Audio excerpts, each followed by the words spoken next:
Bine ați venit! Haideți să vedem care era rezolvarea corectă a subiectului din 2017, pentru a ști să luați nota 10.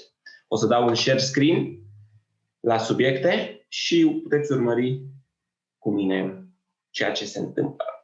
Ok. Perfect. Sper că se vede. Hai să vedem. Primul rând, textul. Cele două texte erau despre istoria sinceră a poporului român, da? Și istoria românilor, A și B. Trecem direct la numărul 1. Numiți lupta precizată în sursa A. Era simplu, mai mult ca sigur ați rezolvat corect. Lupta precizată în sursa A, da? Era cea din Kosovo-Polia, din anul 1389. Simplu. Mai apoi ne întreba, precizați din sursa B o informație referitoare la expediția din 1443. Aici, ce am scris eu, a fost în cursul expediției din 1443, Iancu de Hunedoara a avut mai multe biruințe, luând mii de prizonieri și o sumă de steaguri. E informație din text, selectată, orice absolut care era în legătură cu acest lucru era corect. Totodată, menționați câte un conducător politic din spațiul românesc, la punctul 3. Mi se cerea un conducător politic din sursa A și un conducător politic din sursa B. Primul rând, în sursa A era clar Mircea cel Bătrân, precizat chiar de mai multe ori, iar în sursa B, Iancu de Hunedoara. Mai mult ca sigur, ați știut și aici. Hai să vedem ce ne cere la 4. Scrieți pe foaia de examen litera corespunzătoare sursei care susține că lupta creștinilor are drept scop alungarea otomanilor din Europa. Doar o literă trebuie să scriem aici, și acea literă este B. Și dacă observați cursorul meu, scrie clar aici, de jos, al treilea rând, da?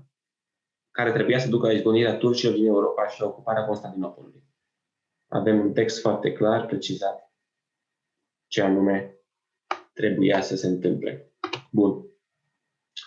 Punctul numărul 5 ne cere să scriem o relație cauză-efect stabilită între două informații selectate din sursa A, precizând rolul fiecare dintre aceste informații. Cauză, respectiv efect. Când avem cauză-efect, ne uităm după conectorii aceștia. Deoarece, pentru că, ca urmare. Și, în primul rând, aici, răspunsul era că, din cauză că prezența otomană la Dunăre impunea cooperarea dintre țara românească și Ungaria, asta era cauza, da? Și e precizată clar, era prezența otomană la Dunăre. Efectul a fost că Mircea cel Bătrân a semnat un tratat, da? De alianță cu Sigismund de Luxemburg, la Brașov. Cauza, prezența otomană care practic a amenințat țara românească, și efectul, semnarea tratatului pentru a îi bate pe turci, a ne proteja cel puțin de ei. Bun. Numărul 7. De fapt, numărul 6. Prezentați două fapte istorice referitoare la acțiunile diplomatice la care participă românii în a doua jumătate a secolului al XV-lea. Din nou, foarte, foarte simplu. În primul rând, două acțiuni la care participă românii, două fapte istorice, cum le prezenta aici, două fapte istorice referitoare la acțiunile diplomatice la care participă românii ar fi faptul că Vlad Țepeș, da, a semnat un tratat cu regele Ungariei în 1460. Deci este primul fapt istoric și este fix din a doua jumătate a secolului, pentru că s-a întâmplat în 1460, a doua jumătate a secolului, da? Și puteți să scrieți de acest tratat dintre Vlad Țepeș și Matei Corvin. Și puteți să detaliați câteva lucruri, să spuneți care a fost scopul lui, tot așa pentru protecția împotriva otomanilor, mai precis, era cruciada aceea care era organizată de Papa, da? Care l-a sprijinit pe Matei Corvin, Matias Corvin, și ghiceți ce? Vlad Țepeș a zis, hai să fac o alianță, pentru că e un prilej bun. Și un alt fapt istoric care se referă la acțiune diplomatice. Acțiuni diplomatice înseamnă efectiv tot ce are legătură cu tratate, cu alianțe. Astea sunt acțiuni diplomatice, să le știți. Războaiele nu sunt o acțiune diplomatică. O altă acțiune diplomatică ar fi cea în care Ștefan cel Mare, da, trimite binecunoscuta scrisoare către șefii statelor europene în care cere ajutor, numind Moldova poarta creștinătății. Da? Deci acea scrisoare pe care Ștefan cel Mare o adresează în scopul și ideea unei alianțe. Ok? Și este în anul 1475, deci încă o dată este a doua jumătate a secolului al XV-lea. Deci să fiți atenți și la anul în care s-a semnat alianța, dacă s-a întâmplat poate în 1560, un fapt pe care voi l-ați scris, nu știu exact ce a scris voi, aveți grijă că nu este în a doua jumătate a secolului al XV-lea, da? Deci avem nevoie să fie efectiv anul corect. Ok? Bun. Și puteți să scrieți despre acest fapt. Orice altă alianță, orice alt tratat care a fost semnat în acel an este absolut corect. Bun. Hai să vedem și punctul numărul 7, ultimul punct de la subiectul numărul 1. Menționați o caracteristică a unei instituții centrale din spațiul românesc extracarpatic în secolul al XVI-lea. Secolul al XVI-lea, mare atenție. Clar, putem să scriem despre domnie. Este o caracteristică, da, a instituției centrale în spațiul extracarpatic. Instituția centrală în Moldova, țara românească și țara românească a fost, care anume, domnia.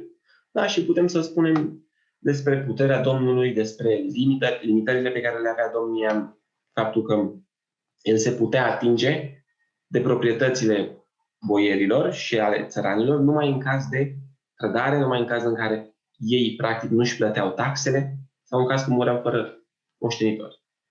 Asta e doar de detaliere dacă vreți să adăugați pentru a impresiona, să zicem așa, corectorii. Hai să trecem și la subiectul numărul 2. Bun. Avem un text interesant, lunguț, dar totodată plin de informații, mai ales pe text, mai ales în punct de cerințe. Hai să vedem. Primul punct ne cerea să numim un document cu rol de Constituție precizat în sursa dată. La fel, e foarte, foarte, foarte simplu. Documentul cu rol de Constituție precizat în sursa dată este proclamația de la Islaz. E foarte clar, mai mult ca sigur ați știut și aici și veți ști și la BAC. 2. Ne cerea să precizăm secolul la care se referă sursa dată. Secolul al XIX-lea, categorie. După ne cerea să ne precizăm un membru al Comitetului Revoluționar și atitudinea acestuia.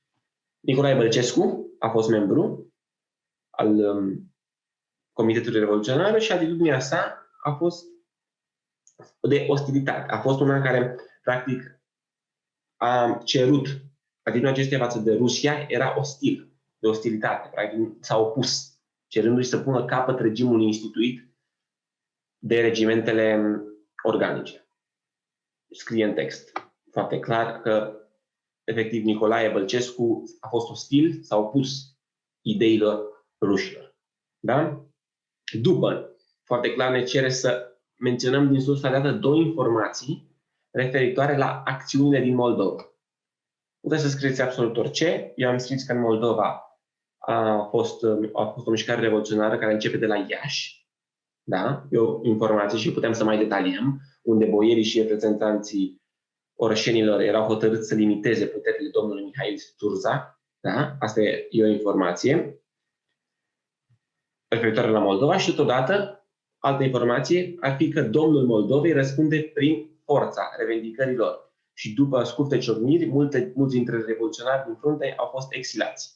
Deci o informație este exilul, da? Care s-a întâmplat în Moldova, domnul Moldovei a răspuns cu forță la mișcările de revoluție și altă informație a fost mișcarea revoluționară, care a început la Iași, deci este absolut corect, e din Moldova. Bun. Formulați pe baza sursei date un punct de vedere referitor la principiile propuse de Comitetul Revoluționar din țara românească, susținându-l cu 2 informații selectate din sursă. Aici ținea fix de voi care era punct de vedere, dacă erați de acord, dacă nu erați de acord, cum vizualizați voi și cum vă exprimați voi opinia. Principiile propuse, am scris și eu, principiile propuse de Comitetul Revoluționar, înscrise în proclamația de la Islaz, fac referire la, efectiv, necesitatea de modernizare, după cum am observat. Și se vorbește despre introducerea de legi democratice, de desfințarea privilegiilor de clasă, de împroprietăria țăranilor. Da? Aici facem o mică descriere. Și putem spune totodată de faptul că documentul menționează egalitatea în dreptul a tuturor creștini, a tuturor cetățenilor. Și aici punctul meu de vedere că era un lucru foarte bun, foarte prielnic, democrat, foarte sprijinitor, ca să zic așa, pentru țărani, da? Și pentru cetățeni. Și în al doilea rând, un alt lucru important pe care documentul îl spunea este faptul că prevedea obținerea, sistemul prevedea abolirea, de fapt, a sistemului de clacă prin despăgubirea moșierii. Deci două acțiuni, două prevederi ale acestui comitet revoluționar, da? și a decizii care a fost luată, prin care punctul meu de vedere este că au sprijinit cetățenii, au sprijinit țăranii și intenția lor a fost de a îmbunătăți calitatea de trai, de a îmbunătăți starea țării și starea oamenilor care trăiau. Bun. Hai să vedem numărul 6. Argumentați printr-un fapt istoric relevant afirmația conform căreia România participă la relațiile internaționale prin implicarea în criza orientală. Criza orientală, ca o mică paranteză, s-a manifestat prin încercarea puterilor europene de a despărți, de a împărți Imperiul Otoman versus menținerea și dorința Imperiului Otoman de a se menține strong. Și un punct, și aici ne cerea să fac un argument istoric relevant. Un argument istoric relevant prin care România participă la relațiile internaționale prin implicarea în criza orientală este momentul în care Mihail Cogălnicianu practic are intenția de a semna un... 2 secunde să văd exact cum am exprimat. Da. În 1877, la București, Mihail Cogălnicianu și baronul Dimitrie Stuar semnează Convenția Militară româno-rusă, care prevedea trecerea trupelor țariste pe teritoriul românesc. Asta am scris eu. Este practic o acțiune diplomatică, din nou, între România și Rusia. Și știm clar că Rusia era implicată în criza orientală, deci noi, aliindu-ne cu ei, ne-am implicat și noi în criza orientală. Simplu. Ok, și ultimul subiectul 3, o să spunem pe scurt, o să răspundem la fiecare liniuțe. Elaborați în aproximativ 2 pagini un eseu despre statul român în perioada post-belică, având în vedere menționarea 2 măsuri adoptate pe plan intern în România în perioada stalinismului și precizarea unei asemănări între acestea. Eu am scris că 2 măsuri sunt industrializarea și colectivizarea. Practic, desfințarea proprietății private la colectivizare. Asemănarea a fost că nu se ținea cont niciuna dintre aceste măsuri, de resursele țării.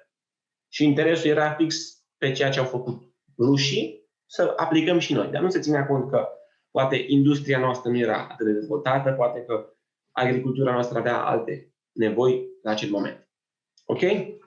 Asta este primul punct. Un fapt istoric ce cerea să prezentăm un fapt istoric referitor la implicarea României în războiul rece, în etapa stalinismului. Ok? Și un fapt istoric este, în primul rând, 2 secunde. Cred că știți, războiul rece s-a desfășurat între anul 1947, da? Și 1991.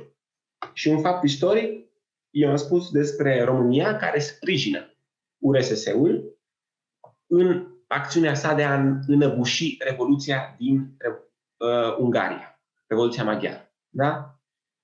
Este un fapt istoric. Asta s-a întâmplat în timpul războiului rece și România, am spus efectiv, și implicarea României. Totodată, ne mai cerea să menționăm, da, să menționăm, de fapt, 2 caracteristici ale național-comunismului din România.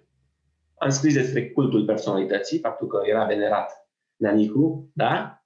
Și Totodată am scris despre cenzură, instituirea cenzurii.